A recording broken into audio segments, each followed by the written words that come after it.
The commission arrived without a name. That was the first thing Alejandro Restrepo Velez noticed. Not the scale of the project, not the budget, which was larger than anything he had been offered in 22 years of practice, but the absence of a name. The envelope had been delivered by hand to his studio on Calle 10 in El Centro on a Thursday morning in February 1986. Inside 12 pages of technical specifications, a site survey for a property in the hills east of Medellin, a hand-drawn site plan of modest but genuine competence, and a single paragraph at the top of the first page that described the client as a private individual who valued discretion and whose identity would be disclosed at the first meeting. His assistant, a young woman named Valentina, who had been with him for 2 years, had set the envelope on his drafting table and said only that the man who delivered it had been polite and had waited briefly for confirmation that the envelope had been received. Restrepo Velez read the 12 pages carefully. The project was a private residence, large but not grotesque in its scale. The specifications showed someone who had thought about the program. A main structure of approximately 2,000 square meters, outbuildings, a perimeter wall whose dimensions were described with a precision that suggested security consciousness rather than mere privacy. The site had good elevation, difficult access, the kind of land that cost more than its area would suggest because of what the positioning communicated. He read it twice. He set it down.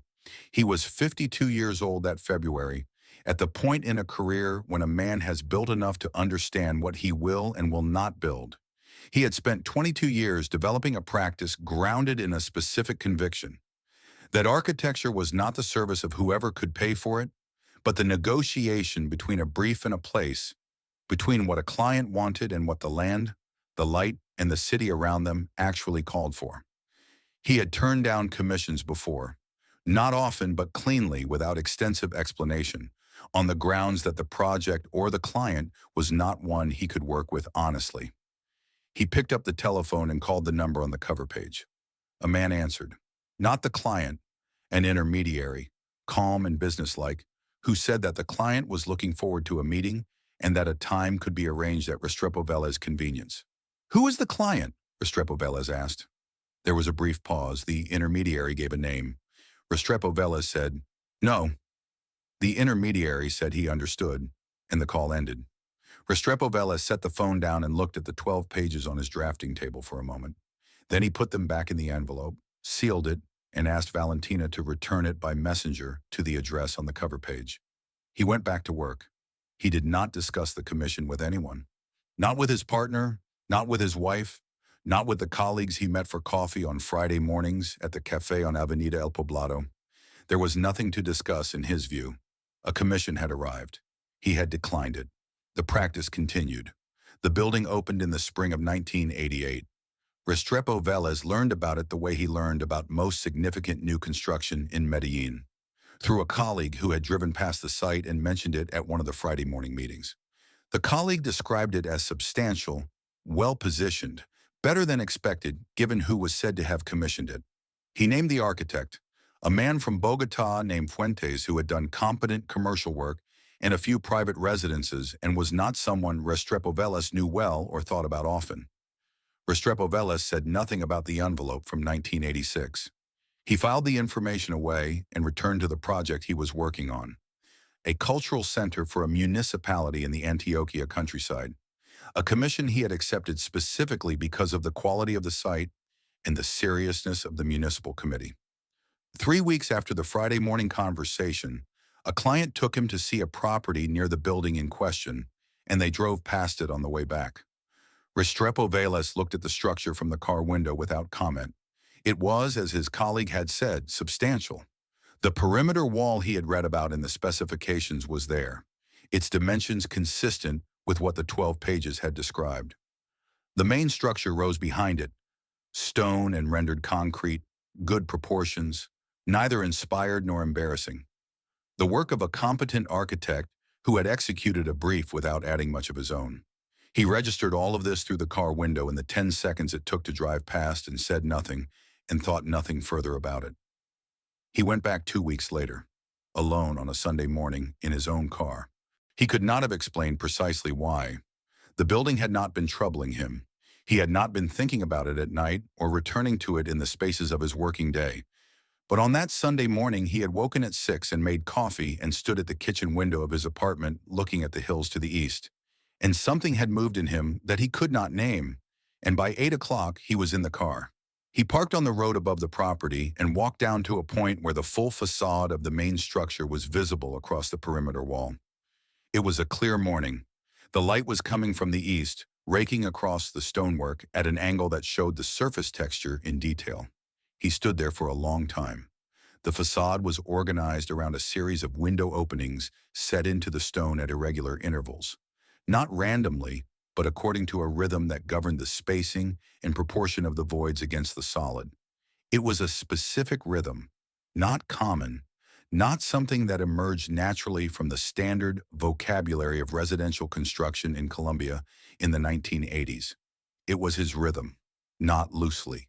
Not in the way that all architects working in a shared tradition echo each other's gestures. It was the specific proportional system he had developed over 15 years of practice and published. Once, in 1979, in an academic journal called Cuadernos de Arquitectura that had a circulation of perhaps 200 readers, most of them faculty and graduate students. He had described the system in 11 pages with accompanying diagrams. He had never seen it used by anyone else. He had not expected to. He stood on the road above the building and looked at the facade and understood, with the precision of a man who had invented the thing he was looking at, that the rhythm in those window openings was not a coincidence. It was not a parallel development. It was not an architect working independently towards similar conclusions. Someone had read 11 pages in a journal with a circulation of 200 and given those 11 pages to another architect and said, "Use this." He stood there for a long time. The morning light moved across the stone. He got back in the car and drove home. He told no one. Not Valentina, not his partner, not his wife, not the colleagues at the Friday morning meetings, not the architecture faculty where he occasionally taught a studio, not the editorial board of the journal in which the 11 pages had appeared. He possessed information that was, in one sense, professionally significant. Evidence of appropriation, of the unauthorized use of a documented system, and he said nothing about it to anyone. He understood why. The building existed because he had said no to a telephone call in 1986. The building existed, and inside its facade was something of his, placed there without his knowledge or consent, in a gesture that communicated something he did not need to have explained. Not a threat, not a warning, a registration, an acknowledgement that the refusal had been noted and that noting it had taken a particular form, the form of taking something of his and building it into something of theirs, quietly without announcement, in a way that only he would fully recognize. He could have gone to a lawyer. He had legal standing. The journal publication established prior documentation. The proportional system was identifiable and specific. He could have made a case. He did not make a case. He worked. He completed the cultural center in the countryside. He accepted a commission for a university library in Bogota that occupied the next 3 years. He taught his studio, attended his Friday morning meetings, continued the practice of architecture with a steadiness that had characterized his career since the beginning. The building on the eastern hillside continued to exist in his peripheral awareness the way certain things exist, present without demanding attention, occupying a space just outside the field of focus. He drove past it once more 2 years later and did not stop. In 2011, 25 years after the envelope arrived on his drafting table, a graduate student in architecture named Claudia Montoya was completing a thesis on the formal systems of Colombian modernism. She had identified in her research a proportional approach to fenestration that appeared in Restrepo Vélez's documented work from the early 1970s onward, an approach she had traced through 8 of his buildings and had come to consider one of the defining formal contributions of his practice. In the course of her research, she had also encountered the building on the eastern hillside, now documented in a local architectural survey as an example of late-period residential construction. She had noticed in the survey photographs something that had puzzled her, a quality in the facade's fenestration rhythm that resonated in ways she could not fully articulate with what she had been studying in Restrepo Vela's work. She made an appointment to meet with him. They met in his studio on a Tuesday afternoon in April. She showed him her research. She showed him the photographs from the survey. She said carefully that she had a question about a possible, formal connection between his documented system and the building in the photographs. Restrepo Velez looked at the photographs for a moment. Then he looked at the student across the table. He said, "It's mine." Claudia Montoya waited for him to continue. He did not continue.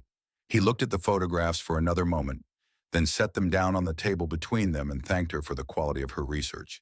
She asked if he would be willing to say more. He was quiet for a moment. "Some things," he said finally, "are documented well enough by their existence. The building is there. The system is there. You found it." He looked at his hands on the table. "That's the record. That's enough." She wrote it down in her notebook. She did not ask the next question that was forming in her mind, because something in the stillness of the man across the table communicated that the next question was not one he would answer. Not because he was angry or evasive, because the answer existed in the space between what he had just said and what he had chosen not to say, and that space was, for him, the complete account. She thanked him and left.